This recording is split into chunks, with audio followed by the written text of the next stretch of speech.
စီစဉ်တင်ဆက်သူတွေကမိဘုံမြန်ပေါ်ကနေကြီးနေကြတဲ့အချိန်မှာဂျာရိုကမြင်းကိုအချိန်တင်ပြီးတော့အုပ်စုတွေကနေတပွေရဲထွက်လာပါအဲ့ဒါဘာတူလဲဂျာရိုဇက်ဖလီပါဆရာမြင်းကိုပထမနေ့မှာနေအချိန်တင်ပြီးတော့မောကလုံးမလို့လားဒါပေမဲ့ဂျာရိုကနိုင်ဖို့ဆုံးဖြတ်တာလို့ဂျော်နီကတွေးနေတဲ့အချိန်မှာမြင်းတွေကဘေးကနေလာတိုက်ပြီးမယ်လာတိုက်တဲ့မြင်းတွေကိုဂျော်နီကထားခဲ့လိုက်ပါပရိသတ်ကြီးခင်ဗျာအခုချိန်မှာဦးဆောင်နေတဲ့ဂျာရိုနောက်ကိုလိုက်လာတဲ့လူကဒီယေဂိုဘရန်ဒိုဖြစ်ပြီးတော့ဘယ်ဘက်ကနေလဲလူတယောက်ကကတ်လာနေပါတယ်ကတ်လာတဲ့လူကအာမက်အာဘဒူကြီးဖြစ်နေပြီးတော့ကလအုပ်စီးပြီးတော့ရန်ဒိုနေရဲ့အာဘဒူကိုဆုံးမဖို့ဂျာရိုကဆုံးဖြတ်လိုက်ပါတယ်ဂျာရိုကစတီဘောလေးကိုထုတ်လိုက်ပြီးတော့မြေကြီးပေါ်ကိုပြစ်လွတ်လိုက်တဲ့အချိန်မှာအာဘဒူကကလအိုကြီးနဲ့ထပ်ထလိုက်ပါတယ်ဒါပေမဲ့အာဘဒူကြီးကရှားဆောင်မင်းကြီးနဲ့ညာသွားပြီးတော့ရှားဆောင်တော်ရေးရောက်သွားပြီးကလအိုကြီးရောအာဘဒူကြီးကမှောက်သွားပါတယ်တကယ်တော့ဂျာရိုရာရှေ့မှာရှားဆောင်တော်ရေးရှိနေရအောင်လဲနေရဲ့စတီဘောလေးနားကနေထွက်လာရဲ့ဖုံမိုးနေရဲ့ပုံရင်းရောင်တွေကနေတဆင်တီးလိုက်တာဖြစ်ပြီးတော့အာဘဒူကိုများခေါ်သွားတာပါယောဂအလွဲလို့ရသမျှအကုန်ယူမယ်အထူးသဖြင့်အချိန်ပိုပေါ့ညိုအားလုံးထွက်သွားတဲ့ချိန်ကျမှဘဲတပွေရာရောက်လာပြီးတော့အိပ်ပုံနေလို့နောက်ကျသွားပြီဆိုတာကိုတီးလိုက်ရပြီမယ်မပြိုင်နိုင်မှာမဟုတ်ဘူးဆိုပြီးမြင်းစီးပြီးတော့ထွက်လာပါလိုရမရမှတ်ထားလိုက်အောင်ငပေါ်တကောင်အခုပဲထွက်သွားတယ်နမရပိုကိုလိုကိုတဲ့ရှေ့ရမြင်းတွေနင်းွားတဲ့မြေဟာညီညာပြီးတော့ချောမွေးနေရမို့လို့ပိုကိုလိုကိုရဲ့တာထွက်ကအစင်ပြေသွားပြီမယ်ကားနဲ့ပြိုင်မဲ့ဘဲတွေကတော့ဆက်ရက်သွားပါတယ်ဂျိုင်ရိုကမြင်းယုံကြီးရဲ့ဝေးကြီးကိုရောက်နေပြီမယ်နောက်ကနေလိုက်လာတဲ့ဒီရဲ့ကိုကဟိုဘက်သွားလိုက်ဒီဘက်သွားလိုက်နဲ့ထူးဆန်းတဲ့မြင်းစီးနေနဲ့ဂျိုင်ရိုတဖြည်းဖြည်းနဲ့မီလာနေပါတယ်ဂျိုင်ရိုလက်ကြီးလိုက်တဲ့အချိန်မှာဒီရဲ့ကိုကပျောက်သွားပြီမယ်ရုတ်တရက်ကြီးသူ့ဘေးမှာပြန်ပေါ်လာပြီးတော့ရှားဆောင်အကွက်လေးကလှပြီမယ်ဂျိုင်ရိုကတာမယ်မှာပဲလို့ပြောနေပါတယ်ထူးဆန်းတာဒီရဲ့ကိုကမြင်းကိုအချိန်မတင်မဲနဲ့ဂျိုင်ရိုမီလာတာပါမြင်းတွေအားလုံးမှာထူးဆန်းတဲ့အချင်းကိုစီရှိကြပြီးဂျိုင်ရိုရဲ့မြင်းကတော့ရှစ်ခါမြောက်အသက်ရှူတိုင်းမှာခေါင်းကဘဲဘက်ကိုဆောင်းသွားပြီးတော့နှေးဝါတတ်တာပါ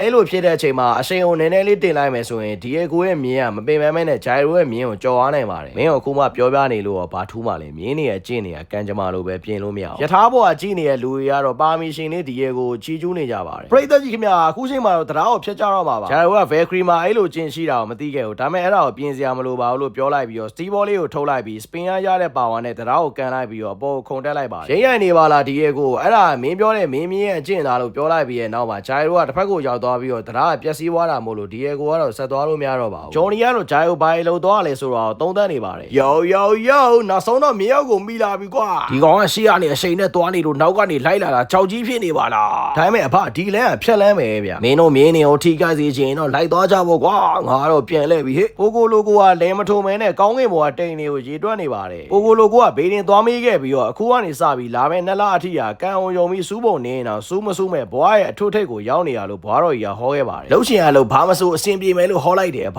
အေးပါပိုကိုလိုကိုရလောလောဆယ်တော့ဒီလဲကိုထုံရင်ဒေါ်လာ150ရအောင်ငါပြောပေးထားတယ်လှုပ်လိုက်အောင်ဟမ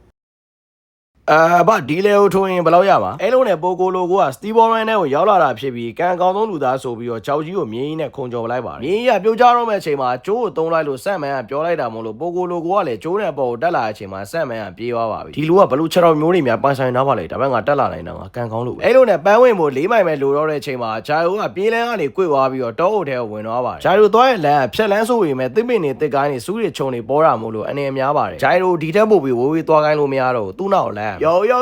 ဦးဆောင်နေတဲ့လူကဗမာလည်းသိလားဂျာရိုကသမင်းနေတဲ့တစ်ကိုင်းတွေကိုရှောင်ရှားပြီးတော့သွားနေရဆိုပေမဲ့ဖြက်လန်းတွေကကန်ကောင်းစီရဆိုရဲ့အတွေးနဲ့ပိုကိုလိုကိုကတော့မျက်လုံးကြီးကိုပိတ်လိုက်ပါတယ်ပိုကိုလိုကိုကမျက်စိကိုမိတ်ပြီးတော့စီးနေရဆိုပေမဲ့တစ်ကိုင်းနေနဲ့လုံးဝမရိုက်မိရမို့လို့ဂျော်နီကတော့အန်အောနေပါပြီဘဲနာရီတော့ကဒီကောင်ကမျက်စိမိတ်ပြီးတော့စီးနေရလားဂျာရိုကပိုကိုလိုကိုရှင်းမိုးအတွက်စတီဘောလေးတွေကိုထုတ်လိုက်ပြီးတော့သမင်းကြီးကိုကားလိုက်ပြီးရဲ့နောက်မှာစတီဘောလေးတွေကိုပြန်သိမ်းလိုက်တာမို့လို့ပိုကိုလိုကိုကသမင်းကြီးနဲ့ရိုင်းမိပါပါတယ်တောအုပ်တွေကနေဂျာရိုထွက်လာပါရဲ့ပြိသက်ကြီးတို့အဲ့ဗျနောက်မှလည်းဒရုတ်တိုက်နေတဲ့မြင်းစည်းသမားတယောက်ပါလာပါသေးတယ်နမရတော့ပိုကိုလိုကိုပါလိုက်ခင်ဗျပိုကိုလိုကိုကဒရုတ်တက်ကြီးပါလာနေရမို့လို့တစ်ကိုင်းတွေကိုရှောင်ပြီးသားဖြစ်သွားပါတယ်ဂျိုင်ယိုတို့ကမြင်းုံကြီးနဲ့ဝေးကြီးကိုရောက်နေကြပြီးတော့ဂျော်နီကလည်းမိလာတဲ့အချိန်မှာနောက်ထပ်လာမဲ့လမ်းကတော့ခိုင်းနှထောင်ရှည်တဲ့ဂုံစင်းလမ်းကြီးပါယထာကြီးကတော့ဒီဘက်ကနေကွေ့ပတ်ပြီးတော့သွားပါမယ်ဂုံစင်းလမ်းကြီးဖြစ်တာမို့လို့အချိန်ပြည့်နဲ့သွားမယ်ဆိုရင်မြင်းတွေကခွာလိုက်ပြီးတော့လဲကုန်ကြမှာပါကြောက်လို့အချိန်မတင်တာလားဆိုရယ်ဘယ်ရမယ်မသိတဲ့အတန်ကြီးကိုကြားလိုက်ရပြီးရဲ့နောက်မှာမခံချင်းဖြစ်သွားတဲ့ပိုကိုလိုကိုကမြင်းကိုအချိန်တင်လိုက်ပါရှီကနေဖယ်ဆန်းဘိုးတော့ကန်ကောင်းတဲ့ကောင်တွေဘလို့စီးမလဲကြည့်တာလို့ပိုကိုလိုကိုကပြောနေပါတယ်ဒီဘက်ကယူနေရပဲဂုံစင်းကြီးကိုအချိန်ပြည့်နဲ့သွားနေတဲ့ပိုကိုလိုကိုနောက်ကိုလိုက်ကြတဲ့မြင်းတွေကလည်းခြေခောက်ပြီးတော့လဲကုန်ကြပါတယ်ဒီတစ်ခါမှာတော့ကန်ကောင်းနေရဆိုရယ်ပိုကိုလိုကိုကြီးပါလဲကြပါပြီတကယ်ကောင်းပဲနာကြီးလဲကြသွားတဲ့ပိုကိုလိုကိုကတကယ်တော့ဘာမှမဖြစ်ပဲနဲ့နွားသေးလောင်ကြီးကိုစီးလာနေပြီးတော့မြင်းကလည်းမပင်ပန်းမဲနဲ့ဂုံစင်းကြီးကိုရှိန်နဲ့ဆင်းသွားနေပါတယ်ဒါကမြင်းစည်းပြန်ပဲနွားလောင်ကြီးစီးပြီးပြန်လို့မရဘူးဆိုပြီးစတီဘောလေးနဲ့ကျုံးလိုက်ပြီးမဲ့ဆက်မန်ရှိနေတဲ့ကြောက်တုံးကြီးကိုပဲထိသွားပါတယ်ခြေပလာနဲ့ပြေးနေတဲ့ဆက်မန်ကိုအားလုံးကအန်အောနေကြပြီးတော့ဂုံစင်းလိုက်ရပြီးသွားခဲ့ပါပန်းဝင်ဘူကမြေပြင်ပေါ်မှာခိုင်းနှထောင်ကျော်ပဲလူတော့တဲ့ချိန်မှာဆက်မန်ကတော့တောင်ပေါ်ကနေပြေးပါဒါ တိုက်ကြီးတစ်ခုလုံးဖြတ်ပြေးနိုင်တဲ့ဒေသခံအမေရိကန်တွေရဲ့စွမ်းရည်ပဲလို့မစ္စတာစတီးကပြောရနေပါတယ်ငါတို့ဒီကောင်တွေရဲ့ဖင်တွေကိုပဲလိုက်ကြည့်နေလို့ကတော့နိုင်တော့မှာမဟုတ်ဘူးဘဲခရီးငါတို့လည်းပြေးကြရအောင်အခုဆိုရင်ထဲပြေးရမယ်လိုင်းတလန်ပဲကြံတော့တာဖြစ်ပြီးတော့ထောင်ပေါင်းများစွာသောလူတွေက